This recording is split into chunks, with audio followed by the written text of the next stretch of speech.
se zemrën duhet me ratu her pas here. Duhet mu mal, me ndal vetën edhe mi fol zemrës. O zemrë, a i rahat, qka ki që nuk po të zeve një vend, ku t'ka me të syni, ku o synimi, nësi e të razuar, qka du të me ba? Pra, egzistojnë dy gjendje. Njëra është shpirt i rahatuar, që është pasuria më e madhe, ndërsa pjesa tjetër është shpirti tjetër që është i të razuar. Ndërsa nuk qetësohet shpirti vetëm se madhërim dhe përmendja të Allahut.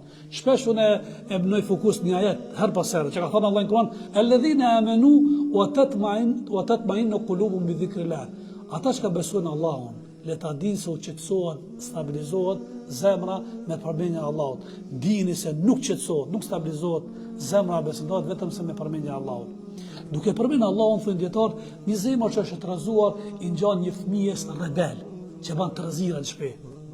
Ata duk me marrë dhe me përgdhen, eja o mirë, hajde, eja ka dale, mos ba të lashe, mos ba probleme. Edhe fillon mu qëtësu, zemra nuk mund është me qëtësu me përgdhen, veç nuk e përmenë Allahun, subhanallah, alhamdulillah, o la ila illallah, nga dal, me abdes, drejtosh ka kibla, me përgjerimin më të mirë, kime pose ditës, vetëm se fillon shpirti, qka rahatohet dhe largohet, nuk ka vend trazira dhe turbulenca, mund është me thonë